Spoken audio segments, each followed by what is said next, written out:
என் பேர் ஜெயவாணி. நான் வந்து சீஃப் நியூட்ரிஷனிஸ்டாக இருக்கேன்.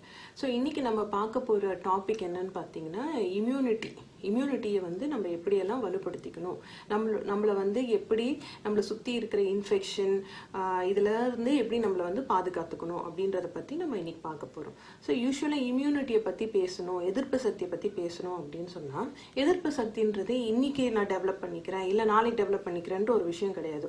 ரொம்ப நாளடைவாக நம்மளுடைய பழக்க வழக்கங்கள், நம்மளோட உணவு பழக்க வழக்கங்கள், நம்மளுடைய உடற்பயிற்சி உடைய எக்ஸசைஸ் ரெஜிமென் எப்படி, அதுக்கப்புறமா நம்ம எப்படி தூங்குறோம், நம்ம எப்படி ஸ்ட்ரெஸ்ஸை மேனேஜ் பண்ணுறோம், ஸோ இதெல்லாம் சேர்ந்தது தான் வந்து இம்யூனிட்டி. ஸோ நம்ம இதை பற்றி ஒன்று ஒன்றா பார்க்கலாம். ஸோ உணவு பழக்க வழக்கங்கள் பற்றி அப்படி பேசணுன்னா, ஒரு பேலன்ஸ்டு மீல் எடுத்துக்கிறது தான் வந்து ரொம்ப முக்கியமான ஒரு விஷயம். ஏன் இந்த பேலன்ஸ்டு மீல் நம்ம எடுக்கணும் அப்படின்னு நம்ம பார்க்கலாம். சரிங்களா? இப்போ உணவில் வந்து பார்த்தீங்கன்னா 3 வகையான மேக்ரோ நியூட்ரியன்ஸ் அப்படின்னு சொல்லுவோம். அதாவது கார்போஹைட்ரேட், புரோட்டீன், ஃபேட். ஸோ இதெல்லாமே வந்து மேக்ரோ நியூட்ரியன்ஸ்னு சொல்லுவோம். ஸோ இது ஏன் முக்கியம் அப்படின்னு பார்த்தீங்கன்னா, இதுல இருந்து தான் நமக்கு வந்து எனர்ஜி கிடைக்குது. ஸோ கார்போஹைட்ரேட்ல இருந்து தான் நமக்கு நிறைய எனர்ஜி கிடைக்குது.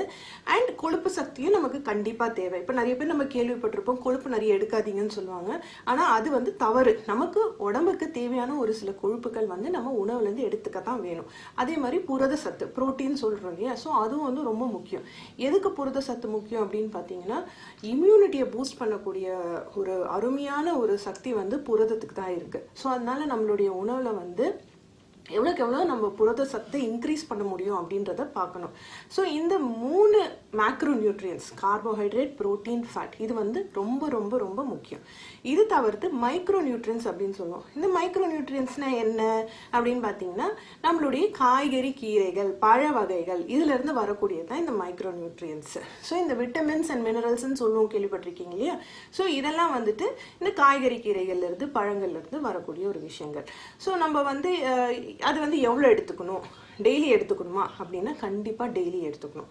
உணவில் வந்து இந்த மாதிரி ஒரு பேலன்ஸ்டு மீலுன்றது வந்து நம்ம டெய்லி எடுத்துக்கணும். ஸோ மேக்ரோ நியூட்ரியன்ஸும் அதில் இருக்கணும், மைக்ரோ நியூட்ரியன்ஸும் அதில் இருக்கணும். ஸோ நம்ம சின்ன வயசுலலாம் அம்மா வந்து திட்டி நமக்கு காய்கறி, கீரையெல்லாம் சாப்பிடுன்னு சொல்லுவாங்க. சரிங்களா? பட் நம்ம வந்து அது தவிர்த்துருவோம். ஏன்னா ஒரு சில குழந்தைங்களுக்கு அது பிடிக்காது.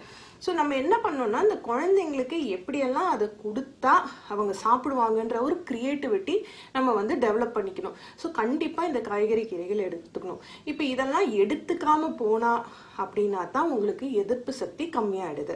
ஸோ அப்போ என்ன ஆகுது, நம்ம வந்து உணவில் எடுத்துக்கலாம், அப்புறம் மாத்திரை மூலியமா எடுத்துக்கக்கூடிய ஒரு சூழ்நிலை வந்துடுது. ஸோ மல்டி விட்டமின் எல்லாம் கேள்விப்பட்டிருப்பீங்க, விட்டமின் மாத்திரைகள், விட்டமின் சத்துக்கள். டாக்டர்கிட்ட போனால் உங்களுக்கு சத்து கம்மியாக இருக்கு, ஸோ நீங்கள் வந்து விட்டமின் மாத்திரைகள் எடுத்துக்கணும் அப்படின்னு சொல்லுவாங்க. ஸோ இது என்ன ஆயிடுதுன்னா, மாத்திரை மூலியமா எடுத்துக்கக்கூடிய ஒரு சூழ்நிலை அமைஞ்சிருது. ஸோ அந்த நிலைமைக்கு போகாமல் நம்ம என்ன பண்ணணும்னா, நம்ம ஒரு பேலன்ஸ்டு மீல் ஃபாலோ பண்ணணும். ஸோ இந்த பேலன்ஸ்டு மீல் அப்படின்னு சொல்கிறப்போ எல்லாருக்குமே ஒரே மாதிரி கேலரிஸா அப்படின்னு கேட்டால் அப்படி கிடையாது. ஒருத்தருக்கு ஒரு விதமான கேலரிஸ். அதாவது எப்படி கேலரிஸ் நம்ம டிட்டர்மைன் பண்ணணும்னு பார்த்தீங்கன்னா, ஏஜ். ஸோ ஒருத்தவங்களுடைய வயசு என்ன, அதுக்கப்புறமா அவங்களோட ஜெண்டர் என்ன, மேல், ஃபீமேல், அவங்களுக்கும் வேரி ஆகும். அது இல்லாமல் அவங்களுடைய ஆக்டிவிட்டி லெவல் என்ன. ஸோ இப்போ எல்லாரோட ஆக்டிவிட்டி லெவலும் ஒரே மாதிரி இருக்க போகிறது இல்லை. ஸோ ஒருத்தவங்க வந்துட்டு லைட் ஒர்க்கர்ஸாக இருப்பாங்க, அதாவது ரொம்ப வேலை இருக்காது அவங்களுக்கு. ஸோ லைட் ஒர்க்கர்ஸ் அப்படின்னு சொல்லுவோம். செடென்ட்ரி ஒர்க்கர்ஸ்ன்னு இருப்பாங்க, அவங்க வந்து ஓரளவுக்கு வேலை செய்வாங்க. அதாவது இப்போ அந்த ஐடியில் ஒர்க் பண்ணுறவங்க இல்லை டாக்டர்ஸ், இவங்கெல்லாம் வந்து நம்ம வந்து செடென்ட்ரி ஒர்க்கர்ஸ்ன்னு சொல்லலாம். அவங்களுக்கு வேலைகள் இருக்கும், பட் ஆனாலும் வந்து ரொம்ப வந்து வெயிட் தூக்குறதோ அந்த மாதிரியான வேலைகள் கிடையாது. அது தவிர்த்து பார்த்தீங்கன்னா ஹெவி ஒர்க்கர்ஸ்ன்னு சொல்லுவோம். ஹெவி ஒர்க்கர்ஸ் தான் பார்த்தீங்கன்னா நீங்கள் வந்து மூட்டை தூக்குறது, வெயிட் எல்லாம் தூக்குறது, ரொம்ப இந்த கல் உடைக்கிறவங்க, இந்த நம்மளுடைய கட்டிடம்லாம் கட்டுறாங்க இல்லையா, அவங்கெல்லாம் பார்த்தீங்கன்னா வந்து ஹெவி ஒர்க்கர்ஸ்ன்னு சொல்லுவோம். ஸோ மேசனரி ஒர்க் பண்ணுறவங்க எல்லாருமே. ஸோ இப்போ இந்த 3 நான் சொன்னேன் இல்லையா, light worker, sedentary and heavy worker, இவங்க 3க்குமே கலோரி சத்து வேரி ஆகும், ஒரே மாதிரி இருக்காது. தனித்தனியாக நம்ம வந்து கால்குலேட் பண்ணி கொடுக்கணும். ஸோ இப்போ ஏன் அப்படி கொடுக்கணும் அப்படின்னா, ஒரு லைட் ஒர்க்கருக்கு நம்ம மோர் தென் 1500 கிலோ கேலரிஸ் கொடுக்க அவசியம் கிடையாது. ஏன்னா அவர் சாப்பிட்ற உணவை வந்து பர்ன் பண்ணுறதுக்கு ஆப்பர்ச்சுனிட்டி இல்லை. ஏன்னா அவருக்கு அந்த அளவுக்கு ஹெவி ஒர்க் இல்லை. ஸோ நம்ம தேவையில்லாமல் நம்ம கலோரி சத்தை அதிகப்படுத்தணும் அப்படின்னு சொன்னீங்கன்னா, அது போய் தேவையில்லாமல் ஃபேட்டாக தான் ஸ்டோர் ஆகும். அது வந்து அவரால் வந்து வெளியில் எக்ஸ்பெண்ட் பண்ண முடியாது அந்த கேலரிஸை. ஸோ இதே ஒரு ஹெவி ஒர்க்கருக்கு நம்ம கம்மியாக கேலரிஸ் கொடுத்தோம்னா அவர் செய்யக்கூடிய வேலைகளை அவரால் சரிவர செய்ய முடியாது. ஸோ கலோரி சத்துன்றது ஒருத்தருடைய வயது, அவங்க ஜெண்டர் என்ன, அதே மாதிரி பார்த்தீங்கன்னா அவங்களுடைய ஆக்டிவிட்டி லெவல் என்ன. ஸோ இதை பேஸ் பண்ணி தான் நமக்கு அவங்களுக்கு கொடுக்கணும். ஸோ கலோரி சத்து தான் வேரி ஆகணுமே தவிர, ஆனால் அந்த தட்டில் இருக்கக்கூடிய மீல் பார்த்தீங்கன்னா பேட்டர்ன், அதாவது பேலன்ஸ்டு மீல்னு சொல்கிறோம் இல்லையா, அது வந்து ஒரே மாதிரி தான் இருக்கணும். ஸோ நான் முன்னாடி சொன்ன மாதிரி அந்த macro nutrients and micro nutrients ரெண்டுமே கலந்த மாதிரி இருந்துச்சுன்னா தான் இந்த மாதிரி சாப்பிடணும். ஸோ இந்த மாதிரி சாப்பிட நம்ம சின்ன வயசுலேருந்தே நம்ம ட்ரெயின் பண்ணணும் குழந்தைகளை. ஸோ நம்ம சொல்லுவோம் இல்லையா, நம்ம நம்மளுடைய தாத்தா பாட்டிகள்லாம் ரொம்ப ஸ்ட்ராங்காக இருக்காங்க, நம்ம அப்பா அம்மாலாம் கூட நல்லா இருந்தாங்க, இப்போ தான் நம்ம கொஞ்சம் வீக் ஆகிடுறோம் அப்படின்றது நம்ம நிறைய கேள்விப்பட்டிருப்போம். ஸோ என்னன்னு பார்த்தீங்கன்னா, நம்ம சரியா சாப்பிடல, சின்ன வயசுலேருந்து நம்மளுடைய உணவு பழக்க வழக்கங்கள் சரியா இல்லை அப்படின்னா பிற்காலத்தில், அதாவது மிட் 40s அந்த மாதிரி மிடில் ஏஜ் ரீச் பண்ணுறப்போ அதோடைய விளைவுகளை நம்ம சந்திக்க வேண்டி வரும். ஸோ அதனால சின்ன வயசுலேருந்து குழந்தைங்களுக்கு இந்த பேலன்ஸ்டு மீல் பேட்டர்னை நம்ம வந்து அவங்களுக்கு கற்றுக் கொடுக்கணும். அதோடைய நன்மைகள் என்ன அப்படின்றத வந்து அவசியம் அவங்களுக்கு நம்ம எடுத்து சொல்லணும். எடுத்து சொன்னாதான் அவங்களுக்கும் புரியும். அண்ட் ஒரு சில விஷயங்கள், ஒரு சில காய்கறிகள் அவங்களுக்கு பிடிக்கல அப்படின்னா அதை வந்து நம்ம வேற மாதிரி ஒரு ஃபார்ம்ல கலர்ஃபுல்லாக ஒரு சாலட் ஃபார்ம்லயோ, ஒரு சில காய்கறி பிடிக்கலன்னு வச்சுக்கோங்க, அதை வந்து சாலட் ஃபார்ம்லயோ, இல்லை ஃப்ரூட்ஸ் சாப்பிட மாட்டேன்றாங்கன்னா அதை மில்க் ஷேக்காவோ அந்த மாதிரி உள்ள ஒரு கஸ்டர்டாவோ அந்த மாதிரி கொடுத்து நம்ம வந்து அவங்களை எப்படியாவது அதை சாப்பிட வைக்கணும். ஸோ இதுதான் வந்து ஒரு பேலன்ஸ்டு மீல். ஸோ இப்படி எடுத்துக்கிட்டோம்னா நாளடைவில் நம்மளுடைய எதிர்ப்பு சக்தி நல்ல கூட்டலாம். சரிங்களா? ஸோ இந்த எல்லாமே சேர்ந்து அமைகிற மாதிரி நம்மளுடைய உணவு பழக்க வழக்கங்கள் கண்டிப்பாக இருக்கணும். So this is about the food. So மற்ற வேறு விஷயங்கள் என்னெல்லாம் நம்மளுடைய எதிர்ப்பு சக்தியை வந்து பாதிக்குது அப்படின்னு சொன்னோன்னா, எக்ஸசைஸ் வந்து ரொம்ப முக்கியம். அதாவது மூமெண்ட் கண்டிப்பாக எல்லாருக்குமே இருக்கணும். சின்ன குழந்தைங்களாகட்டும், இல்லை வந்து மிடில் ஏஜ்டு பீப்புளாக இருக்கட்டும், இல்லை வயதானவர்களாகட்டும், எல்லாருக்குமே வந்து எக்ஸசைஸ் வந்து ரொம்ப ரொம்ப முக்கியம். ஸோ எல்லாருமே ஏதாச்சும் ஒரு ஆக்டிவிட்டியை சூஸ் பண்ணிக்கணும். இப்போ எல்லாருமே ஜிம்முக்கு போகணும், எல்லாருமே யோகாசனம் பண்ணணும் அப்படின்றது கிடையாது. உங்களுக்கு என்ன பிடிச்சிருக்கு, உங்களுக்கு எது பண்ணால் உங்களுக்கு நல்லா இருக்குது அப்படின்றத நீங்களே பார்த்து டிட்டர்மைன் பண்ணிக்கணும். ஸோ யூஸ்வலி பார்த்தீங்கன்னா குழந்தைங்களுக்குலாம் யோகாசனம் சொல்லி கொடுக்கலாம்.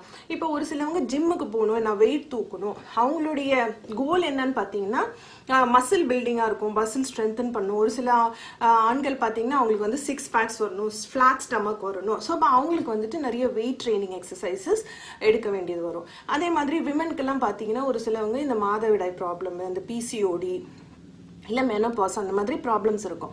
ஸோ இப்போ இந்த மாதிரி விமென்லாம் என்ன மாதிரி அவங்களுக்கு சூட் ஆகும்னு பார்த்தீங்கன்னா யோகாசனம் ரொம்ப அருமையாக இருக்கும். ஸோ அந்த மாதிரி எக்ஸசைசஸ் அவங்க தேர்ந்தெடுத்து பண்ணணும்.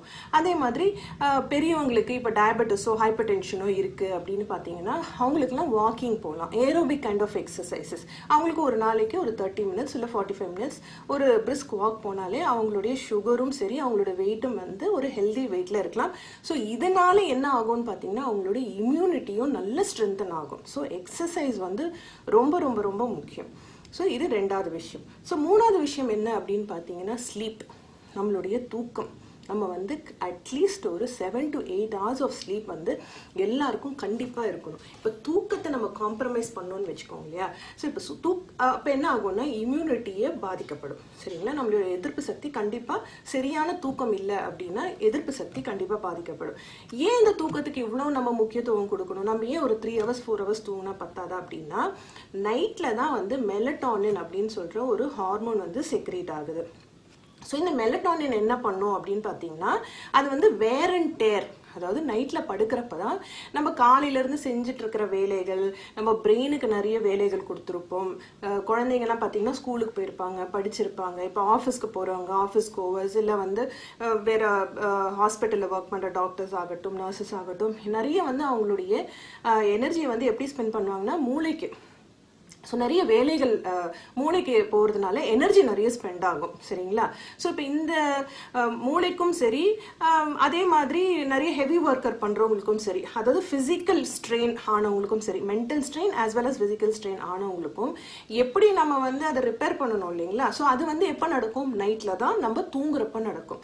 ஸோ இது ப்ராப்பராக அந்த 7 to 8 hours ஸ்லீப் நம்ம கொடுத்தோம்னா தான் அடுத்த நாளை நம்ம ஒரு புத்துணர்ச்சியோடு எதிர்கொள்ளக்கூடிய ஒரு தருணம் ஏற்படும். இல்ல நம்ம வந்து சரியா தூங்கல, நைட் வந்து ஏதோ ஒரு டிஸ்டர்பன்ஸ் இருக்கு, இல்ல இப்ப பாத்தீங்கன்னா எல்லா கையிலுமே ஸ்மார்ட் போன் இருக்கு, அதுல வந்து படம் பார்த்துக்கலாம், அதுல வாட்ஸ்அப்ல வீடியோஸ் வருது, இல்ல இன்டர்நெட்ல நிறைய விஷயங்கள் இருக்கு. ஸோ அதுலயே ஒரு சிலவங்க பார்த்தீங்கன்னா அடிக்ட் ஆயிடுறாங்க.